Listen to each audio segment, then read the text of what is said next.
आज की लालन पालन बैठक वीडियो में आपका स्वागत है। आज हम आपके बच्चे के 7 से 9 महीने के विकास के बारे में बात करेंगे। इस उम्र में बच्चे आसपास की बातें ध्यान से सुनते हैं और अपना नाम भी पहचानने लगते हैं। इसलिए जब आप उन्हें नाम से बुलाते हैं तो वो तुरंत आपकी तरफ ध्यान देते हैं या आने की कोशिश करते हैं। साथ ही माँ माँ माँ या बा बा बा जैसी लंबी आवाजें भी निकालते हैं। बच्चा जो भी आवाज निकाले उसे दोहराएं। इससे बातचीत की शुरुआत होती है।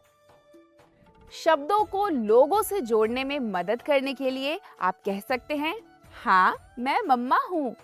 जब आप टाटा या बाय बाय जैसे सरल शब्द बोलते हुए हाथ हिलाते हैं तो बच्चा धीरे धीरे समझने लगता है कि इन इशारों को क्या कहा जाता है और उनका क्या मतलब होता है। वो इन इशारों को उनके मतलब से जोड़कर उनका इस्तेमाल भी करने लगता है। ये बच्चों के लिए आसान चित्रों वाली किताबों से सीखने का बहुत अच्छा समय है। आप चित्रों की ओर इशारा करके उनके नाम बता सकते हैं।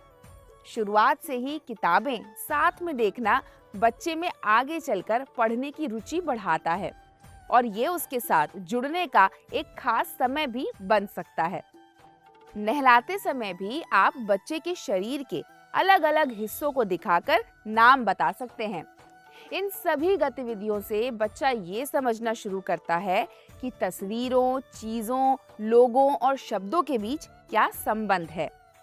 जितने अधिक शब्द बच्चा सुनेगा, उतनी ही ज्यादा आवाजें और शब्द वो दोहराने की कोशिश करेगा। अरे अरे, कहाँ आगे बढ़ रहे हो? कुछ समझ नहीं आया तो अपनी आंगनवाड़ी दीदी से पूछ लो ना।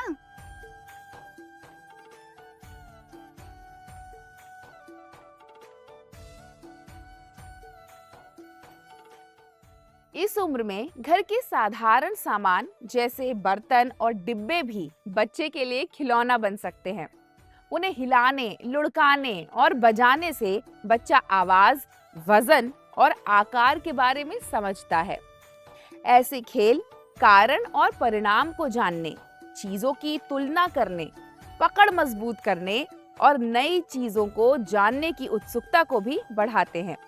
इसलिए ऐसे खेलों को रोकने के बजाय उन्हें प्रोत्साहित करें। अब आपने अपने बच्चे को खाने में केले और पपीते जैसे फल, खिचड़ी, दलिया, लड्डू और दही खिलाना शुरू कर दिया होगा।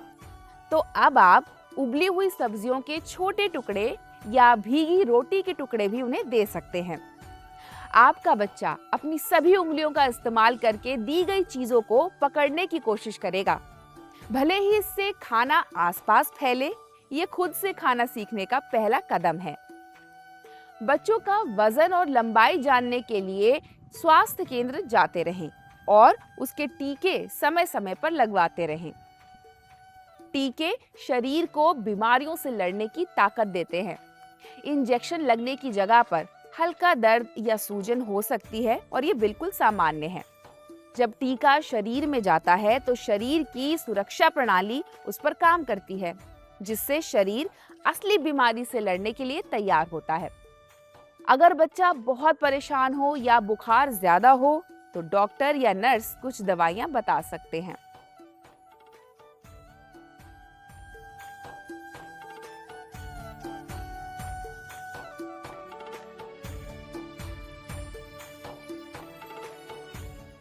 इस उम्र में अपने बच्चे के साथ खेलना और बात करना उसके जीवन भर की सीखने की नींव रखता है। एक माता पिता के रूप में आप सिर्फ उसकी देखभाल करने वाले नहीं, बल्कि उसके पहले शिक्षक भी हैं। अपने बच्चे को सीखने का हर मौका दें और देखें कि वो प्यार और आत्मविश्वास के साथ कैसे विकसित होता है। तो कैसा लगा आज की बैठक का विषय? अगर आपके और सवाल हैं तो अधिक जानकारी के लिए अपनी पास की आंगनवाड़ी दीदी से संपर्क करें। लालन पालन, महिला एवं बाल विकास विभाग, राष्ट्रीय स्वास्थ्य मिशन, संगत संस्था और समुदाय के सदस्यों के संयुक्त सहयोग से बनाया गया है।